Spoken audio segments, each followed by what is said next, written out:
Boom, boom, boom, boom, boom. In the vacuum of the universe, sound waves could not be transmitted, but the collision of spiritual flames and mental power could raise furious tides and hit the escape capsule brutally, distorting the shell and the walls of the escape capsule. Brother, Pepe didn't need to look back to know what had happened. She burst into tears again. The girl thought back to when she was little. Every time she made a mistake, her brother would always protect her from her father's fury. Older brother is still older brother. Older brother hasn't changed at all. How wonderful! Because of his brother's interference, his father and the rest of them did not catch up to him in time. The escape capsule was getting closer and closer to Xianxia. When his father and the others finally subdued his brother and caught up with him aggressively, Pepe had already entered the range of Xianxia's tentacles. Xianxia! Xianxia! The girl expanded her brainwaves and screamed at the void hunters. Xianxia woke up. She extended one of her tentacles and pulled Pepe into her arms. Their father's space armor was as hilarious as a toy soldier in front of Xianxia's tentacles. The escape capsule crashed into Xianxia's body. Thankfully, it spurted a few buffer air currents through the suction cup in time, allowing the girl to land steadily. Xianxia, it's great that you are still alive. Pepe burst into tears of joy. Pepe? Xianxia seemed to be having a hard time. Since Pepe did not land in the wrinkled area of its mind, their mental connection was not smooth. Its voice sounded intermittent. Are you all right? Is everybody on the fleet all right? It's all right, it's all thanks to you, Xianxia. Most of us are fine. We've successfully escaped the spacequake. Thank you. Pepe crawled out of the twisted escape capsule. Looking at the exhaust flames of the fleet in the distance, she breathed and said, Xianxia, let's not talk about that for now. Let me ask you, can you still perform a space jump? How many times can you jump? I've lost 2/3 of my tentacles, Xianxia said. I'm afraid that I won't be able to protect the fleet and perform multiple space jumps. Many starships will fall through the gaps of my tentacles and be swallowed by the four-dimensional storm. What if we don't need to protect the fleet? If it's just you, you should be able to perform many more space jumps, right? After all, this is your natural instinct. Of course, but how is that possible? Aren't we meant to be together? Xianxia found it odd. How could I abandon the fleet and you and perform a space jump alone? Where should I go? No, not alone. You still have me. Pepe smiled, her tears flowing silently. Xianxia, can you jump to the other side of the universe with me? What? Xianxia was greatly surprised. What does that mean? I don't understand. You don't need to understand now. Just trust me. Xianxia, do you believe me? Do you believe me wholeheartedly and unreservedly? Of course. Xianxia replied without any hesitation. Of course I believe in Pepe. I am your prince, and you are my Mark Ina. Then let's play a game. A very interesting little game. The reward of the game is a secret. Pepe smiled and said, I have a secret to tell you, but I can't tell you now. I can only tell you when we are on the other side of the sea of stars, at the end of the universe. Are you willing to take me on the journey? A game. Xianxia said, Pepe is my favorite. Then come on. Do the space jump now. Don't stop on the way. Jump as many times as you can. Jump as far as you can. When you jump hundreds of times, thousands of times, or even tens of thousands of times to a place where absolutely no one can find us, I will tell you this secret. But Xianxia hesitated. It's true that I can perform a space jump non-stop to a place where nobody can find us and even we lose our coordinates. But it means that we will never find our way back. We won't be able to return to our fleet, and we might have to live alone for the rest of our lives. It's all right for me. Pepe, your brother, father, and all your family and friends are here, aren't they? Are you willing to abandon them? What happened exactly? Do you want to abandon them? Pepe didn't know how to answer. Her pearl-like tears flowed out again. Or are they abandoning you? Xianxia's tentacles turned crimson again. Tell me what happened. Did somebody bully you and want to abandon you? No. Stop asking.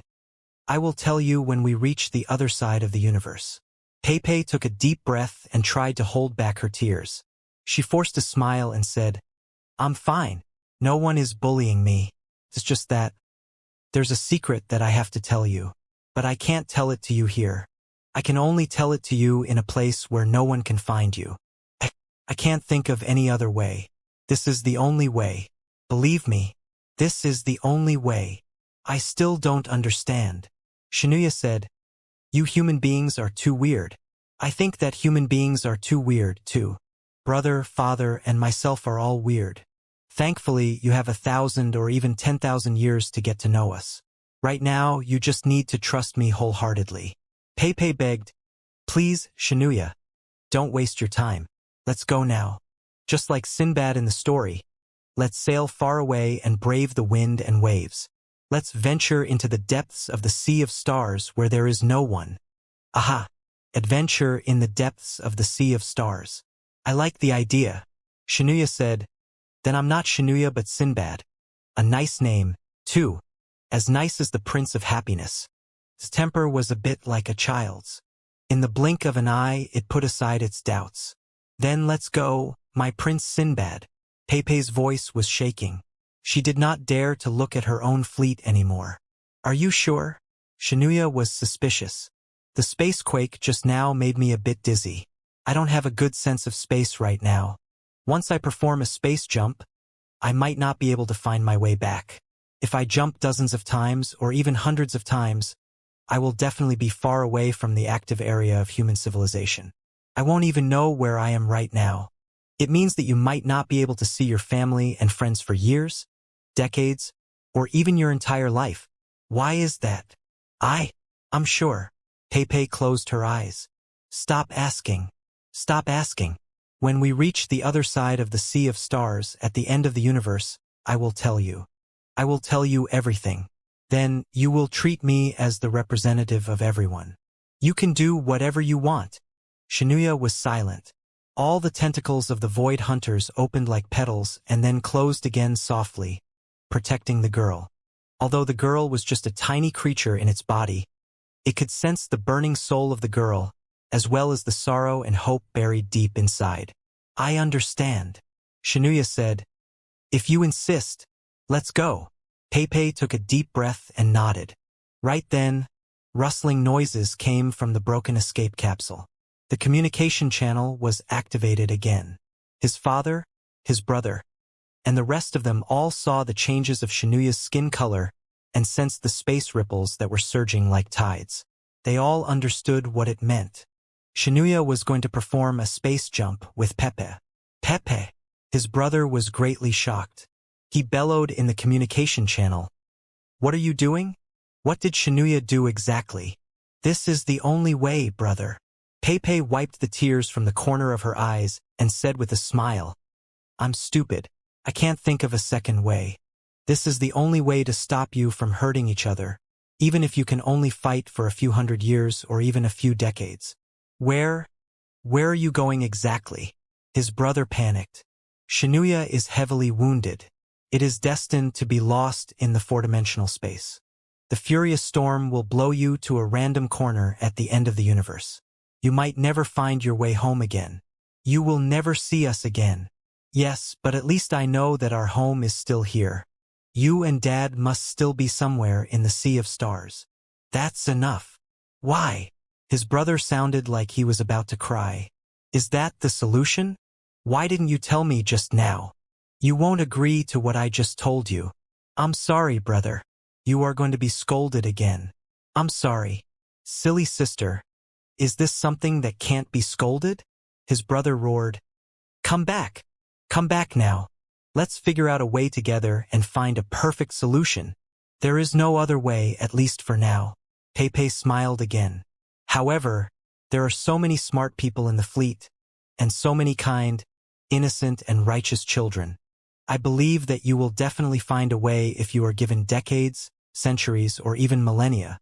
Someday, Xianxia will return from the edge of the sea of stars. Maybe even stronger alien species will run into human beings. I hope that we will have figured out a way to live in harmony without hurting each other. Brother, Help me tell my father. I'm sorry. To this day, I still remember the first fairy tale he told me. I especially like to nestle in his arms and listen to him tell me those fairy tales where justice defeats evil. I just hope that fairy tales are not just fairy tales. No, no, no, his brother roared hysterically. Goodbye, brother. Goodbye, father. Goodbye, Bebe, Angie, Shoutao, and everyone else. Goodbye. Peppy's eyelashes, hands, and voice were all trembling. She used all her strength to cut off the communication. In the distance, the cosmic armor and the starships were glittering like thousands of lights, warm and splendid. Let's go. The girl wiped the tears from the corners of her eyes and patted the giant beast next to her feet, while she sent out the most determined telepathic thought. Let's go, my prince. Let's embark on our journey. Everybody in the fleet saw the scene. Whether it was on a starship through a cabin window or a 3D light beam, or wearing a space armor, there was nothing they could do when they were so close. The mountain-like beast opened all its tentacles again, like a blossoming flower, and started spinning in a way that did not fit its body. At that moment, many people were having hallucinations. They seemed to be seeing a beautiful girl in a long dress dancing and laughing. The long skirt or the tentacles turned into sails. The three-dimensional universe split apart like black seawater. A golden pathway leading to the four-dimensional universe extended below the girl's feet into the endless distance. The girl stepped on it with a smile. The tears in the corners of her eyes turned into tears, which were the last traces she left in the space. Before the universal armor and the fatal death rays arrived, the Void Hunter and the girl vanished together. Watching the space ripples spreading out slowly, everybody in the fleet was silent for a long time. His elder brother, who was covered in bruises and under the control or support of his father, watched everything in bewilderment and burst into tears. Dad, I was wrong. I was really wrong. His brother was sobbing. Yes, you are wrong, his father said coldly. Then why didn't you stop me? Your capability is much higher than this. You could have destroyed my space armor and caught up to Pepe easily. Why didn't you do that? His brother roared. I don't know, his father said. Also, why didn't the commander attack Pepe's escape capsule and destroy it? Why didn't he stop her? His brother continued questioning him. I still don't know, his father said. The brother fell silent and gazed at the empty sea of stars. His sister had fled to an unknown star far away in the boundless sea of stars. We did something stupid, didn't we? He asked his father. Yes, but it doesn't matter. Somebody is going to do something stupid. It's either you or me or somebody else. Somebody is going to do something stupid. His father heaved a long sigh and said gloomily, because that's what we are, stupid human beings. A long time later, at the edge of the expansion of the primeval civilization, an ancient and mysterious legend spread among the children of many mining sites and colonization bases in the South Cross Space Zone. It was said that a fairy named Sister Octopus lived in the depths of the Southern Cross Space Zone. She had the ability to manipulate dreams. Every night, she would enter the children's dreams and tell them stories of innocence, kindness, beauty, brightness, and happiness. In the stories of the Octopus Sisters, justice always triumphed over evil. The good always defeated the bad. The good always got great luck and everybody's help. The prince and the princess could live a happy life together without any obstacles. Life in the Southern Cross Space Zone was tough and dangerous. The adults were either grimacing or gritting their teeth. The children's toys were either sabers, swords, or mining machines. The story of Sister Octopus was their only comfort. Sister Octopus told the children that she was not telling a story. Ali Baba, Sinbad, Prince of Happiness, Snow White, everything was real. Even if the past had never happened, one day in the future her dream would come true. As long as the children never forgot her story, as long as they firmly believed that everything in the fairy tale was not a lie, as long as they always remembered the persistence of their childhood, one day, the world would become as beautiful as a fairy tale. All the princesses and princes, or every ordinary boy and girl on every planet, would be able to live together happily and carefree forever. In short, as long as everyone believed in fairy tales, the fairy tales would come true. Wasn't it? Other than that, the mystery of the jade chip. Hey, we meet again. Are you surprised? I'm very sorry. I told everyone that I would be back in 2 days, but it took so long. The main reason is that the feeling of rest is so comfortable. I don't want to move anymore. Ha ha ha.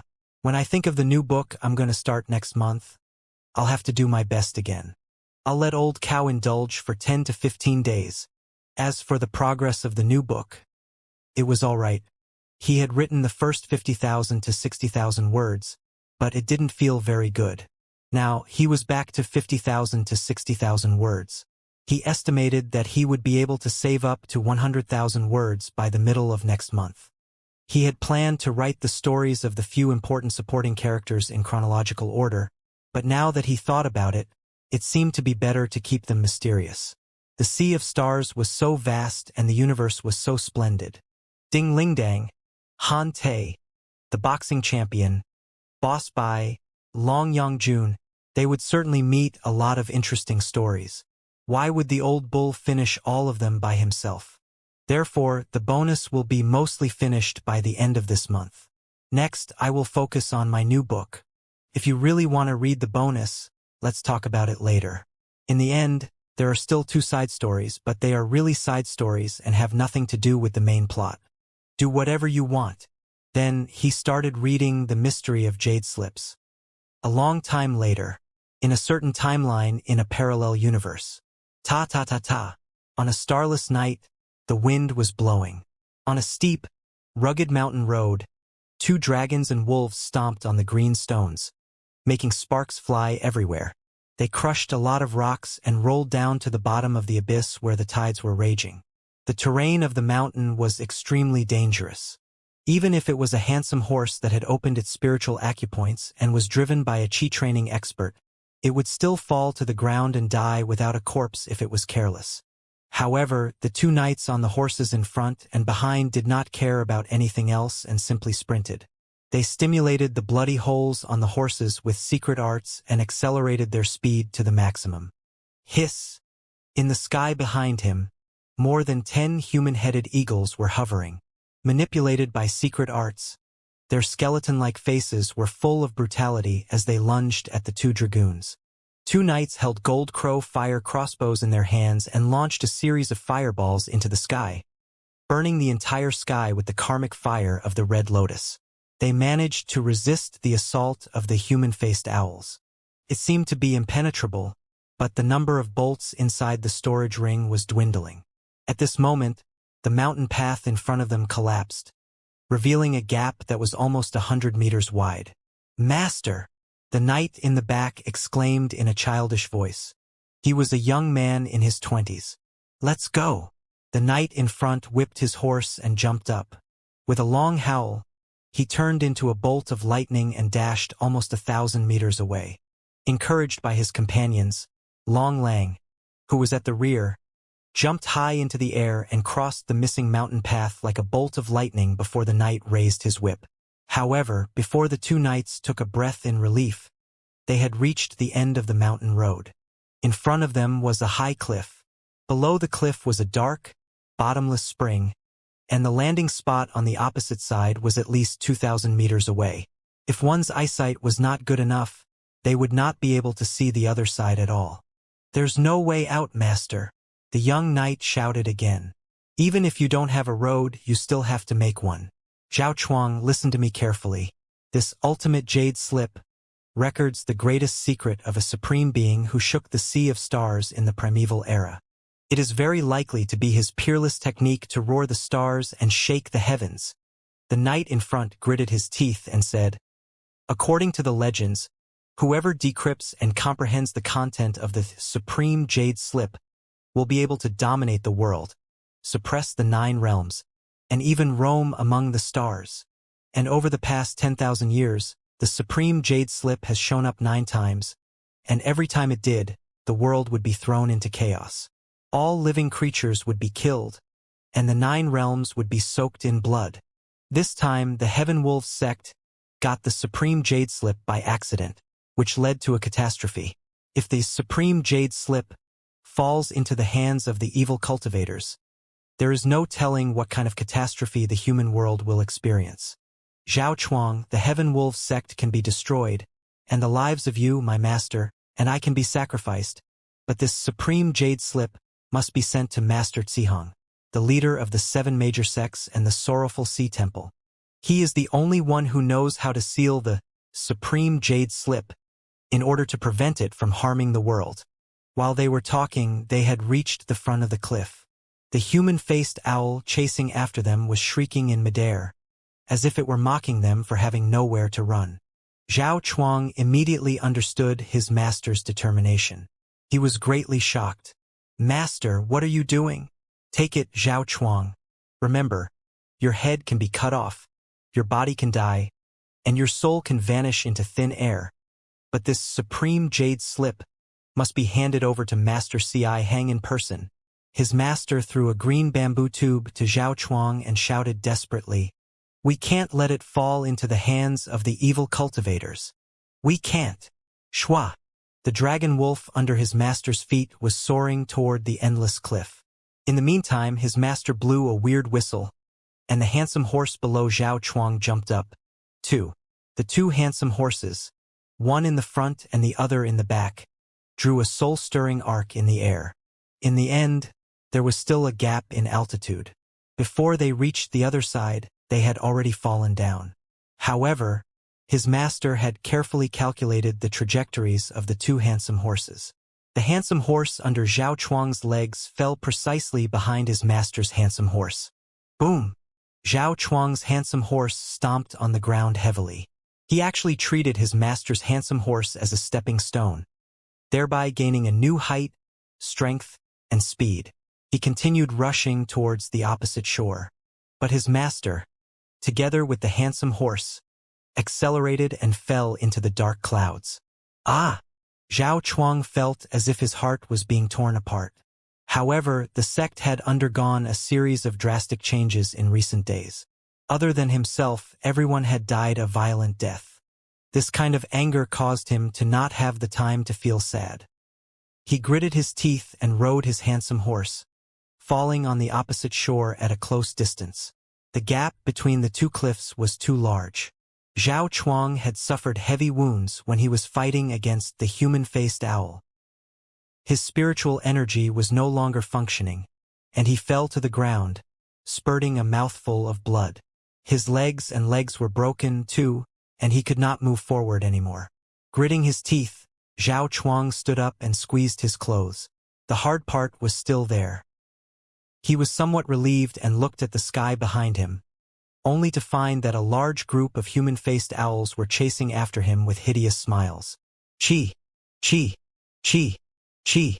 Zhao Chuang emptied the gold crow fire ballista and shot the 2 human-faced owls into fireballs. Then, he unsheathed the saber on his waist, ready for a final battle.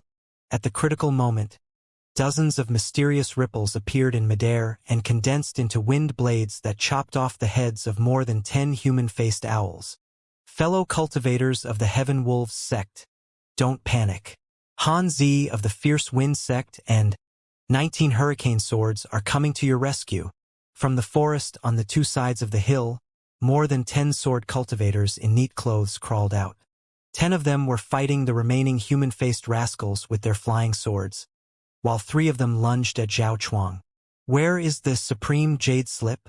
Let's give it to Master Ci-Hang. Strong Wind sect was a famous sect that supported the weak and supported the strong. It was a well-respected sect. Zhao Chuang was somewhat relieved. However, when he thought of his master's dying words, he still said, "Senior brothers of the Fierce Wind sect, Zhao Chuang of the Heaven Wolf sect is here, and the supreme jade slip is in my hands. My master asked me to hand it over to Master Zihong in person. Please show me the way, senior brothers." Sure. The 3 sword cultivators suddenly accelerated. Han Zi, who was in the lead, looked as hideous as human face owl. "Then let us send you on your way." Zhao Chuang was greatly shocked. 3 sword auras rushed at his face. Han Zi, who was standing in front of him, was at least an expert in the pulse condensation period. His speed was so fast that Zhao Chuang had no time to react and could only watch the sword auras passing by his throat. Right then, noises echoed in the grass around him. Dozens of silver needles as thin as hairs darted out. Then, 3 mysterious figures in white robes stepped out of thin air. Mystic gate art. Han Zi's face changed color. Forced by the silver needles, he lost the great opportunity to kill Zhao Chuang. Fellow cultivators of the Heaven Wolves sect, don't believe in the Lai Wind sect. The enemy has defected and turned into a devil. The 3 cultivators of the Hidden Armor sect extended their hands that were as thin as the talons of an eagle to Zhao Chuang. Give the Supreme Jade Slip to the Hidden Armor sect, and we will deliver it to the Misery Temple, Master Ci Hang. Bah! Han Zi was more than infuriated. What's so good about the Hidden Armor sect? Are you not coveting the ancient secret arts inside the Supreme Jade Slip and trying to rob us?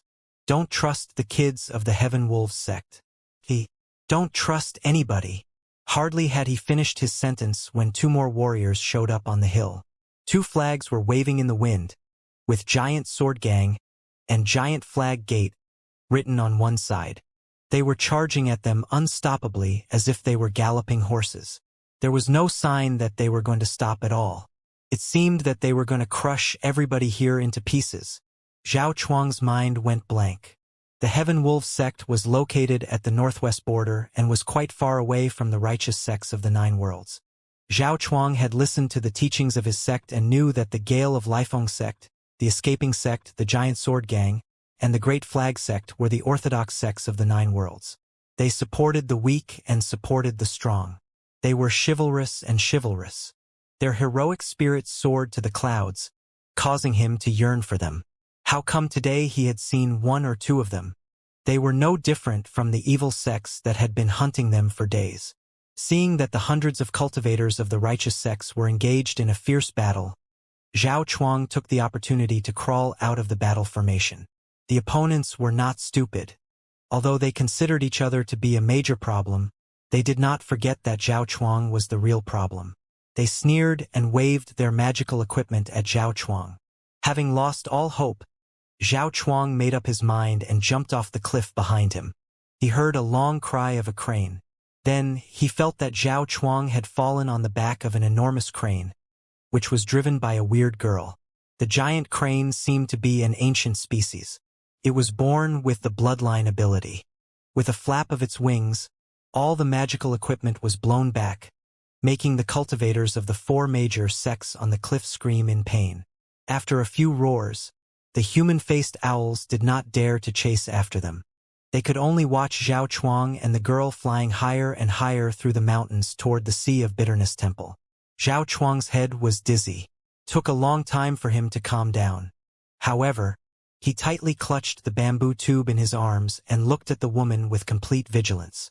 But right then, the burning prairie below attracted his attention again.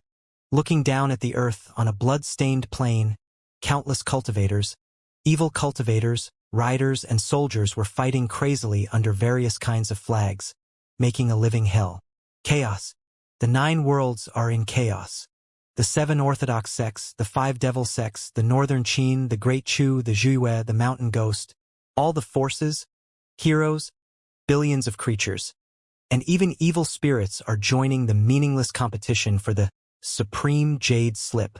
The woman sighed and said, "The Supreme Jade Slip that allowed someone to dominate the 9 worlds is clearly an ominous item that will bring disaster to the human world.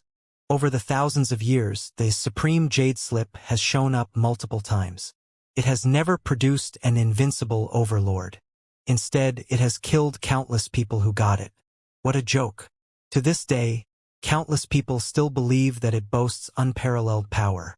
Zhao Chuang was somewhat relieved. Although he didn't completely believe the woman, he started chatting with her. The woman called herself Yun Zhongke.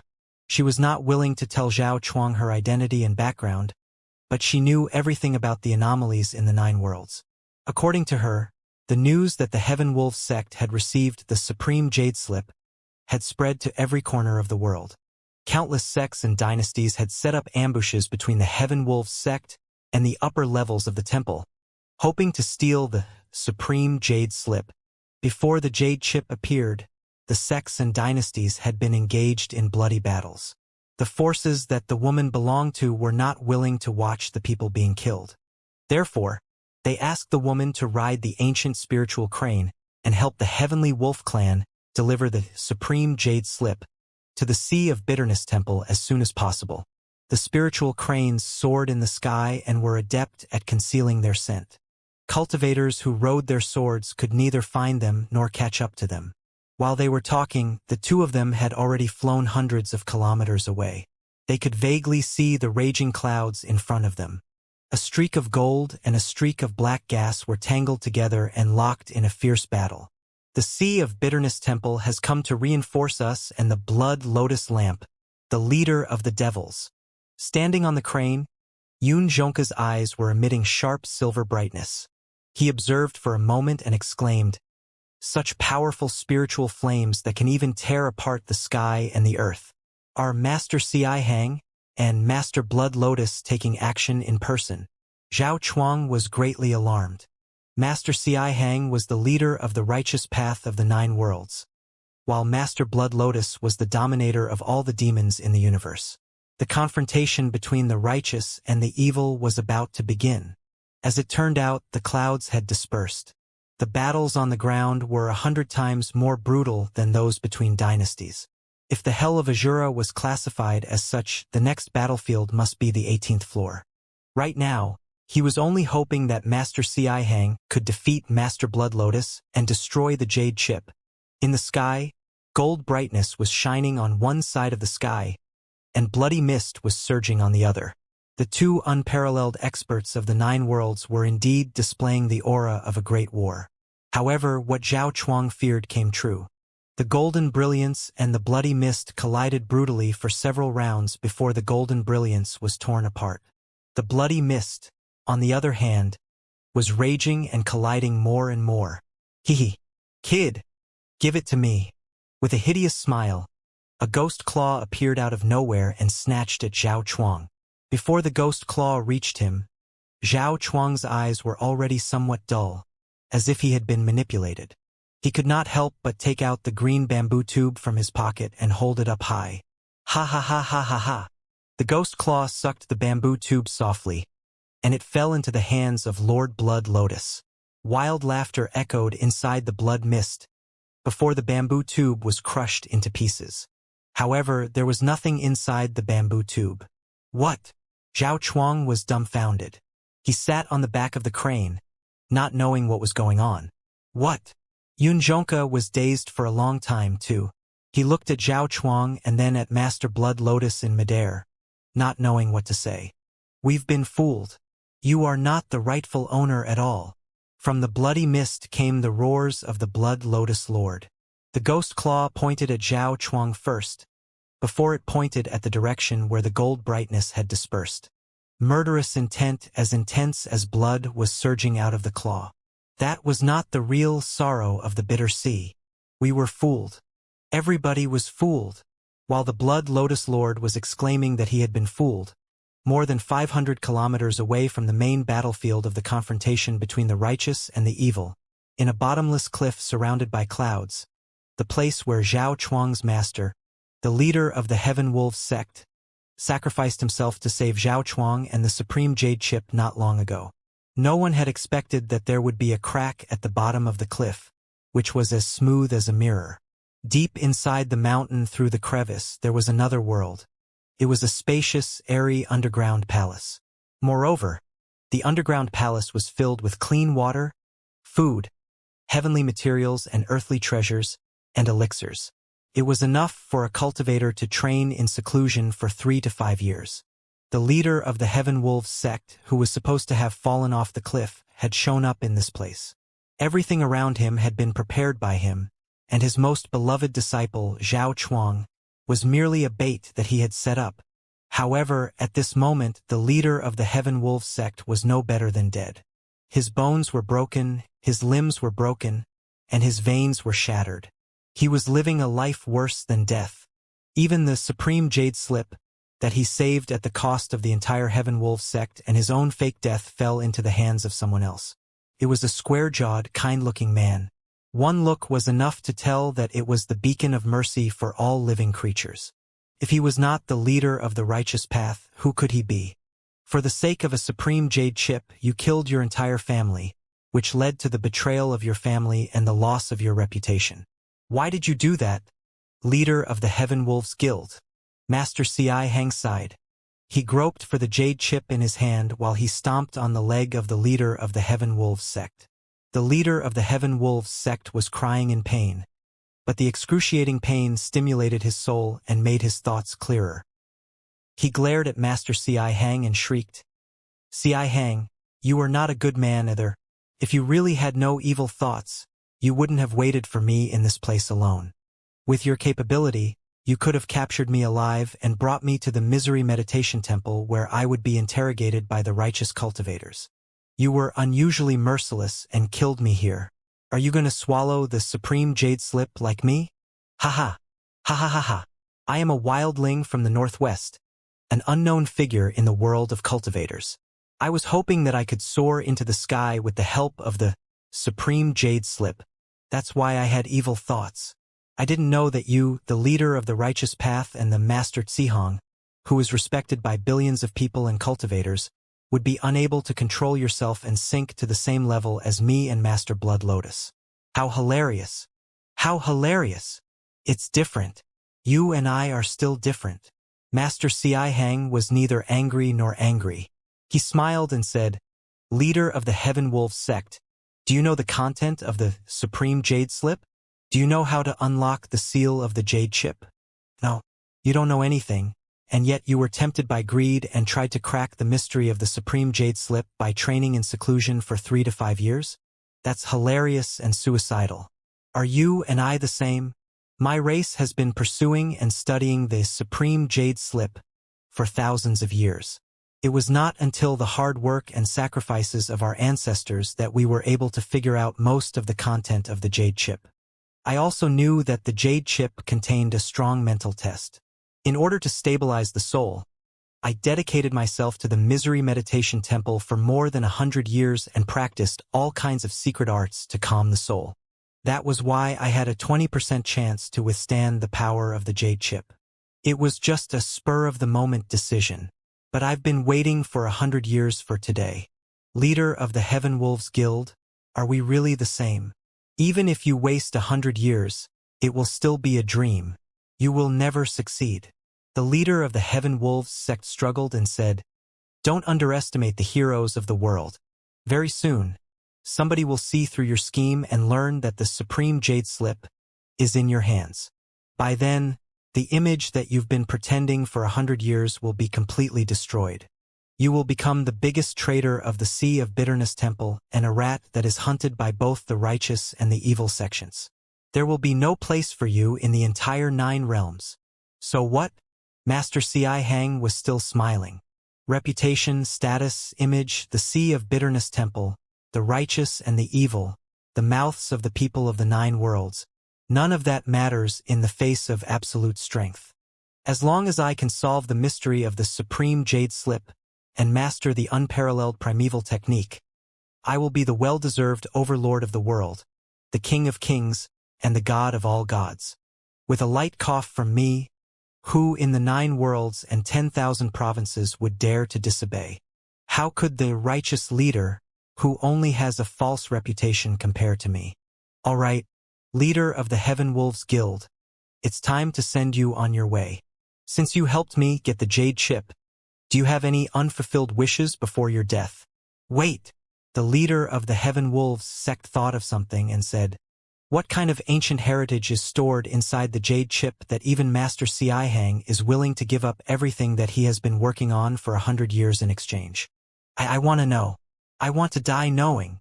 All right, it doesn't matter if I tell you. I'm sorrowful sea after all. I hate it when other people die with regret." Master Xianxia had been hibernating in the Sea of Bitterness Temple for 100 years. He had been living a miserable life for a long time.